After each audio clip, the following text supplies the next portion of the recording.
नमस्कार, मैं doctor Vinay Singh Yadav, associate professor, राजकीय महाविद्यालय भैरव अलवर, आपका इस कक्षा में स्वागत करता हूं। और आज हम एक नए विषय का अध्ययन करेंगे। पिछले कक्षा में हमने व्यवहारवाद का अध्ययन किया।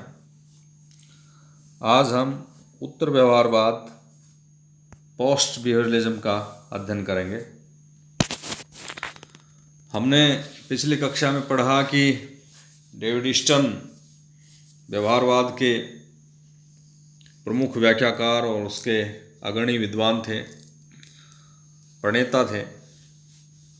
उन्होंने व्यवहारवाद के मूल सिद्धांतों का व्यवस्थित ढंग से प्रतिपादन किया और उसकी 8 बौद्धिक आधारशिलाएं बताई, जिसका ऊपर व्यवहारवादी आंदोलन चला था। वही आगे चलकर व्यवहारवाद के विरुद्ध जो असंतोष था उसकी अभिव्यक्ति बनी, अभिव्यक्ति के प्रणेता बने और उन्होंने उत्तर व्यवहारवाद के लक्षणों को एक तरह से सूचीबद्ध किया। और जिस तरह से व्यवहारवाद के उन्होंने 8 लक्षण बताए, इसी तरह से उत्तर व्यवहारवाद के कुछ खास लक्षण, विशेषताएं वो बताते हैं। इस तरह से हम देखें तो राजनीति विज्ञान की एक जो विकास यात्रा है उसमें 19वीं शताब्दी के प्रारंभ से अर्थात 20वीं शताब्दी के प्रारंभ से और 1950 तक एक खास दृष्टिकोण रहा। 1950 यानी द्वितीय महायुद्ध के बाद से लेकर के 1970 तक एक दूसरा दृष्टिकोण रहा, जिसको हम व्यवहारवादी क्रांति का युग कहकर पुकारते हैं। उसके बाद 1970 के बाद के दशकों में उसमें कुछ और नए तथ्य जुड़े और ये उसके विकास का एक तीसरा चरण उत्तर व्यवहारवाद के नाम से प्रतिष्ठित हुआ। Professor SP. वर्मा ने लिखा है कि व्यवहारवादी राजनीति विज्ञान विकास की 3 अवस्थाओं से गुजर चुका है। पहली अवस्था जो द्वितीय विश्व युद्ध से पहले की अवस्था थी, जिसको दूसरा द्वितीय महायुद्ध के बाद की जो परिस्थितियां विकसित हुई उसमें व्यवहारवादी क्रांति का युग कह सकते हैं। और फिर 1970 के दशक से उसमें कुछ नए आयाम जुड़े और वो उत्तर व्यवहारवाद की क्रांति स्थापित हुई। तो उसमें हम देखते हैं कि 1969 में 1969 में अमेरिकन पॉलिटिकल साइंस एसोसिएशन का एक वार्षिक अधिवेशन हुआ और उसमें डेविड ईस्टन ने व्यवहारवाद की तात्कालिक प्रवृत्तियों पर प्रबल प्रहार किया और उन्होंने कहा कि क्या हम अपने विषय के एक अपरिवर्तनीय स्वरूप के प्रति, चाहे वो व्यवहारात्मक हो या कुछ और, लंबे समय तक प्रतिबद्ध रहेंगे? क्या हमारा कर्तव्य नहीं हो जाता है कि हम परिवर्तनशील परिस्थितियों पर ध्यान दें और पुरानी धारणाओं पर फिर से विचार करने के लिए, और यदि आवश्यक हो तो उसमें संशोधन के लिए प्रस्तुत और इच्छुक हो जाएं? तो इस प्रकार डेविड ईस्टन जो व्यवहारवादी क्रांति के प्रतिपादक थे, प्रणेता थे, वही आगे चलकर उसके आलोचक बनते हैं और वो उत्तर व्यवहारवाद का उद्घोष करते हैं।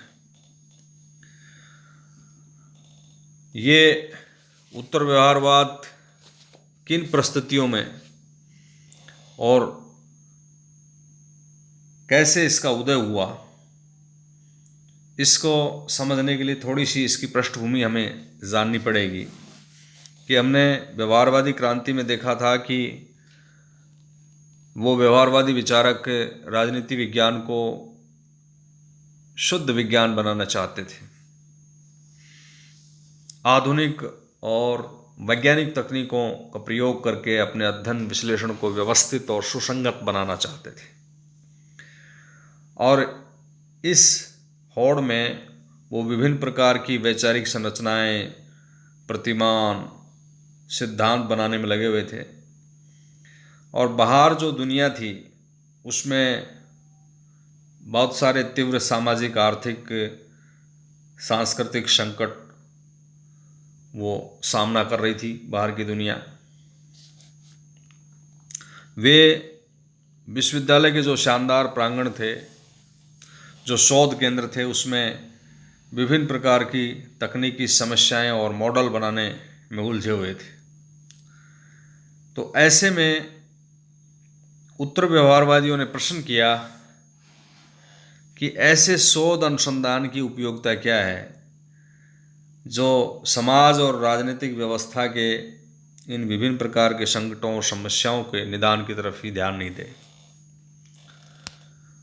तो इसमें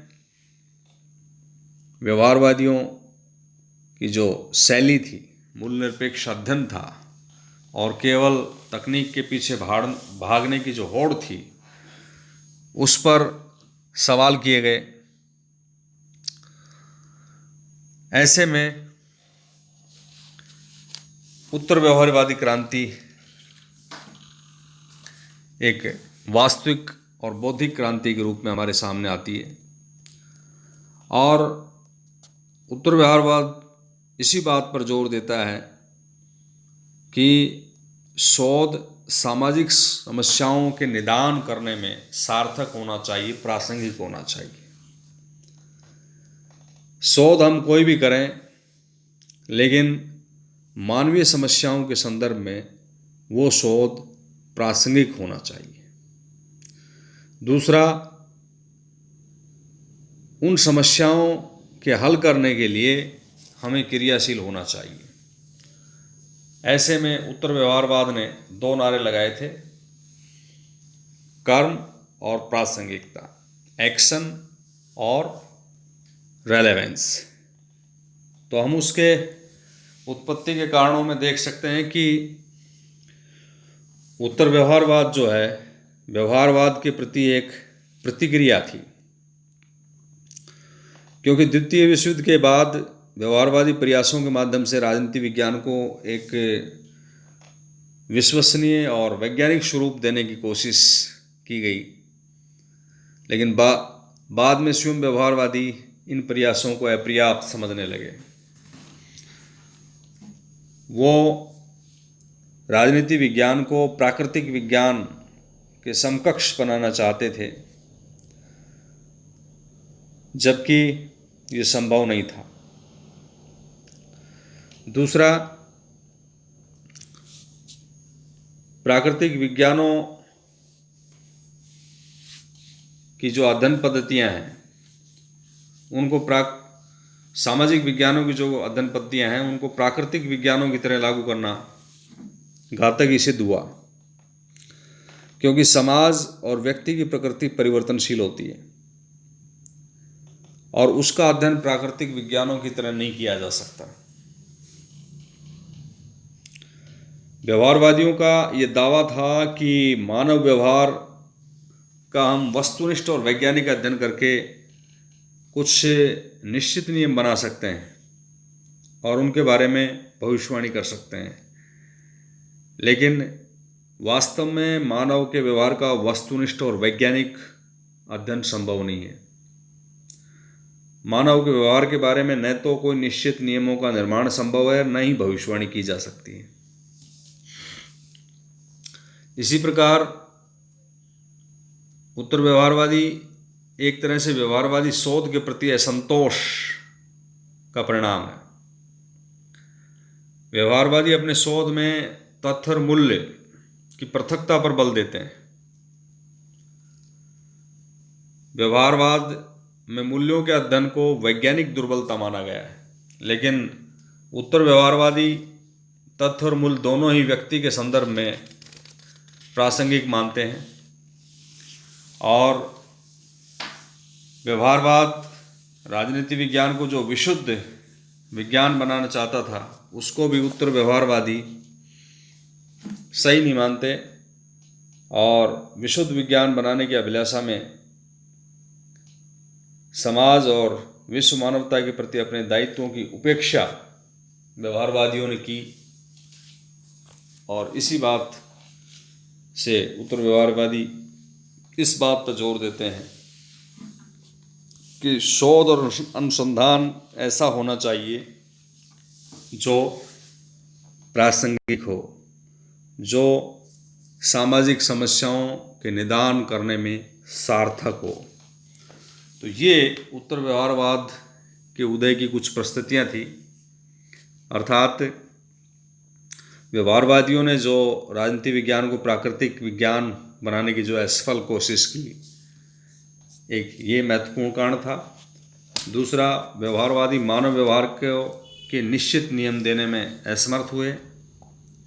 व्यवहारवादियों ने मूल्यों की उपेक्षा की, जिसकी बहाली फिर उत्तर व्यवहारवादियों ने की। और व्यवहारवादी अध्ययन था वो अप्रासंगिक और निष्क्रिय था। इस तरह से उत्तर व्यवहारवाद एक समय की मांग के रूप में स्थापित हुआ।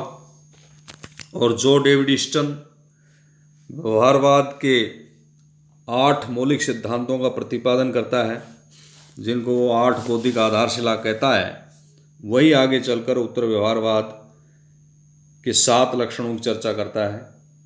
और ये कहते हैं डेविड ईस्टन कि उत्तर व्यवहारवाद भविष्य की ओर उन्मुख है। ये राजनीति विज्ञान को नई दिशाओं की ओर मोड़ने, उसके उत्तराधिकार को अस्वीकार करने के स्थान पर उसमें बहुत कुछ जोड़ने के लिए प्रयत्नशील है। उत्तर व्यवहारवाद के विरुद्ध प्रतिक्रिया न होकर एक वास्तविक क्रांति है, एक ऐसा आंदोलन है, ऐसी बौद्धिक प्रवृत्ति है जो चाहता है कि शोध सामाजिक समस्याओं के संदर्भ में प्रासंगिक होना चाहिए।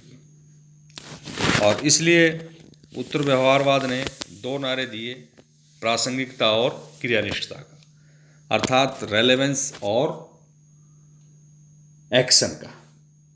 तो ये उत्तर व्यवहारवाद की कुछ सामान्य पृष्ठभूमि है। और उत्तर व्यवहारवाद अध्ययन का क्या ऐसे कारण रहे कि उत्तर व्यवहारवादी क्रांति का उदय हुआ, उसके बारे में अध्ययन है।